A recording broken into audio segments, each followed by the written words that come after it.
La déficience intellectuelle n'est pas une maladie, mais un état permanent. Les personnes ayant une déficience ont souvent tendance à avoir un rythme d'apprentissage plus lent et moins développé.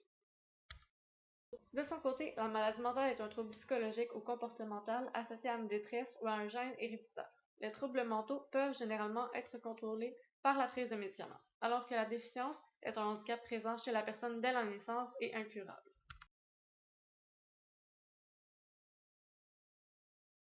C'est votre emploi. OK. Je travaille comme gardien de sécurité dans une résidence de nuit pour personnes avec des légers troubles mentaux de léger à moyen. OK. Et c'est quoi les tâches que vous devez accomplir pendant votre nuit de travail? OK. Ben, j'ai assuré la sécurité des personnes qui vivent là, de 6 personnes. Puis, c'est d'assurer entre 7 heures le soir, où j'arrive à 7 heures jusqu'à 7 heures le matin, assurer la sécurité. OK. Qu'est-ce qui est le plus difficile à gérer, dans le fond, le comportement des jeunes le plus difficile à s'occuper? OK. Ben, généralement, ils vont se lever des fois la nuit. Il y en a qui peuvent avoir des troubles d'épilepsie, des troubles, ils se lèvent la nuit, bon, ils ne savent pas, il faut vraiment les contrôler, puis qu'ils retournent dans leur chambre la nuit. S'assurer leur sécurité, autrement dit. OK. Et c'est quoi qui vous a motivé à appliquer pour cet emploi-là? Parce que c'est un mix entre agent de sécurité, puis aussi, moi, ce que j'aime, c'est l'éducation spécialisée, donc c'est de mêler les deux ensemble.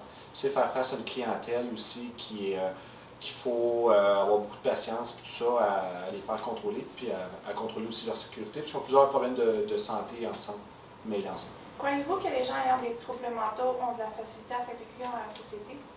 C'est plus difficile. Nous autres, c'est sûr, la meilleure façon, ce serait de les intégrer dans la société, puis c'est ce qu'on veut faire. C'est ce que la plupart veulent faire aussi, mais c'est plus difficile de les intégrer, parce que ils ne peuvent pas être autonomes. Donc, ils ont besoin d'être surveillance constante, puis ils ne sont pas à un même apprentissage que tout le monde. Ils sont tous différents, comme on en a 6 à de niveaux différents, donc ça prend une éducation qui est spécialisée face à chacun. C'est ce qui est plus difficile de les intégrer. Qu'est-ce qu'on pourrait améliorer pour que ces personnes obtiennent leur place au sein des autres? Ben, c'est un peu dans pourquoi je travaille, ça serait vraiment de les regrouper ensemble, puis de faire des activités donc en société, puis les mêler aux autres aussi. Puis c'est vraiment ça, puis s'essayer de les regrouper selon les mêmes, ce qu'on essaie de faire, les mêmes déficiences, les regrouper pas mal ensemble pour qu'ils peuvent évoluer. Donc tous ceux qui ont une déficience légère, les mettre ensemble, une déficience moyenne, les mettre pas mal ensemble pour qu'ils peuvent aussi évoluer pas mal ça. OK. Merci. Près d'une personne sur 5 est atteinte d'une maladie mentale. La majorité des personnes souffrant de troubles mentaux ne consultent pas à cause des préjugés qui entourent la maladie. Le nombre de suicides reliés à la dépression dépasse le nombre de décès sur les routes au Québec.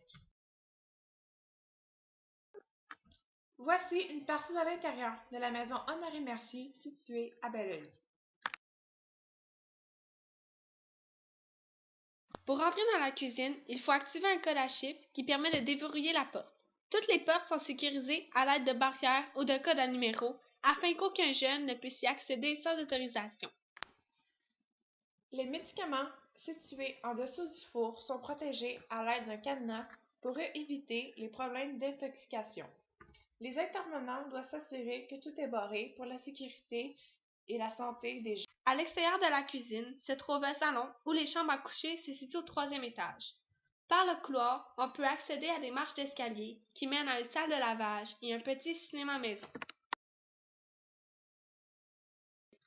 Au Québec, 227 200 personnes présentent une déficience, dont 88% sont de déficience légère, 7% moyenne et 5% sévère à profonde. 80% de ces personnes sont des adultes et seulement 23 000 personnes d'entre eux reçoivent des services de réadaptation. Bonjour. Bonjour. Vous pouvez vous présenter? Mon nom, c'est Olivier Legault. Je suis éducateur spécialisé depuis 1 an à la Polyvalente Saint-Louis.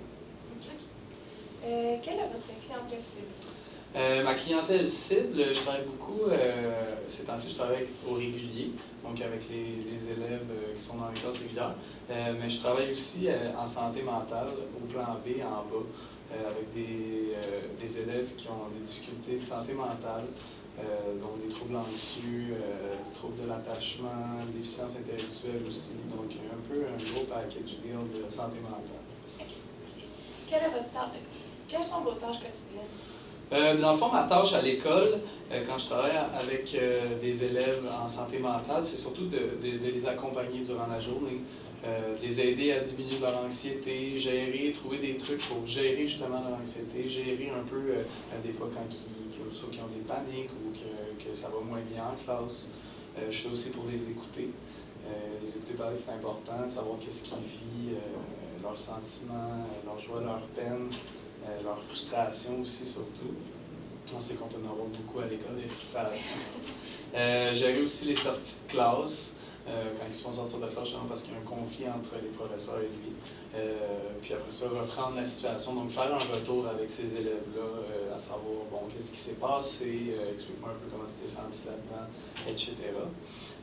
Aussi, ma job, c'est de communiquer avec les parents. Si jamais il arrive quelque chose à l'école, puis même juste pour faire un suivi avec eux, de savoir comment ça se passe à la maison, pour avoir un lien avec eux. Puis, c'est pas au quotidien ça que je fais ça, mais des fois, il faut aller jusqu'à faire un signalement, dépendamment de ce qui se passe à la maison. Des fois, ils nous comptent des affaires qui sont pas faciles à entendre, excusez-moi. Puis, des fois, il faut justement faire un signalement à la DPJ quand que sa vie ou la vie d'autrui est en danger. Quelles sont les principales difficultés reliées à ce métier? Ben, écoutez, on vit beaucoup, on travaille dans la difficulté, en fait, c'est un peu notre job de tous les jours, travailler avec les difficultés de chaque élève, et puis c'est individuel, ils ont chacun leur problématique, puis c'est vraiment une façon d'intervenir avec eux qui sont propres à chacun. Sinon, il y a aussi beaucoup certaines frustrations par rapport aux ressources externes, des fois on n'a pas tout le temps accès à un psychologue, je pense aussi au budget, que des fois on est limité dans certaines interventions. Des fois, il faut se débrouiller nous-mêmes. La direction aussi, c'est dur à rejoindre, c'est très occupé, donc la direction aussi, ça peut être compliqué. Des fois aussi, on peut faire affaire avec des parents qui sont un peu boqués, comme on dit, qui ont de la misère à soit accepter certaines problématiques de leur enfant ou qui font « Ah, ben là, c'est pas grave, puis il est comme ça, tu sais. Donc, des fois, ça peut être difficile. Sinon aussi, on fait des tâches qui sont plus ou moins associées à notre travail, qu'on fait pour bien faire, mais des fois, ça peut être problématique. Comment établissez-vous un lien de confiance avec votre client? Ça dépend, c'est sûr, ça dépend de chaque intervenant. Moi, personnellement, ma touche personnelle, c'est que moi, je joue de la guitare, je suis musicien, je chante, j'aime beaucoup partager ma passion avec les élèves. Donc ça me permet de créer un lien quand même assez rapidement, parce que je joue de la guitare, je joue de la musique, c'est le fun. Puis aussi, je me considère encore jeune, tu sais, j'ai juste 26 ans, puis c'est facile juste de jaser avec eux autres, d'être là pour les écouter, puis de rigoler un peu, ça, c'est ma force aussi, de rigoler avec eux autres, puis faire en sorte qu'ils se sentent bien, ça c'est vraiment comment j'entre en relation avec eux. Croyez-vous que les personnes ayant une déficience intellectuelle ou un trouble mentaux sont difficiles à se décrire dans la société? Ben, c'est sûr que ça dépend de chaque cas. Techniquement, ça peut être difficile, oui, en effet, pour une personne ayant des problématiques, soit d'anxiété ou quelque chose, de se retrouver dans une place où tous les gens font leurs affaires, puis gérer ça, des fois, ça peut être problématique. Ça dépend dans quel groupe aussi on les intègre. Si c'est dans un groupe au travail ou si c'est vraiment en société en général, c'est sûr que ça va être plus difficile. Qui s'occupe de lui-même, des fois, ils ont besoin d'aide externe, soit d'un psychologue ou quelque chose, pour avoir un suivi. Sinon, avec l'évolution des médicaments, tout ça, certaines personnes peuvent en bénéficier, puis ça peut beaucoup les aider à pouvoir intégrer la société, justement. Oui, c'est sûr qu'on a beaucoup de préjugés par rapport aux médicaments, mais en même temps, ça peut les aider beaucoup, puis avec les suivis psychologues et tout ça. C'est sûr que c'est un pas vers l'avant, vers l'intégration en société, mais oui, effectivement, ça peut être un petit peu difficile pour ces personnes-là d'intégrer complètement la société. Et pourquoi, selon vous, les gens ayant une déficience sont constamment jugés par les autres? Parce qu'ils sont différents, parce qu'ils ont une manière différente de penser. Des fois, ils vont dire, certaines personnes, j'aime pas le mot normal, parce qu'il n'y a personne de normal dans la vie, on est tous différents. Puis eux autres, ils se démarquent un petit peu plus. On pense à des trisomiques, admettons, que leurs traits sont sont différents, ils se ressemblent tous un petit peu. Puis c'est sûr qu'on juge beaucoup parce qu'on est dans une société qui juge extrêmement.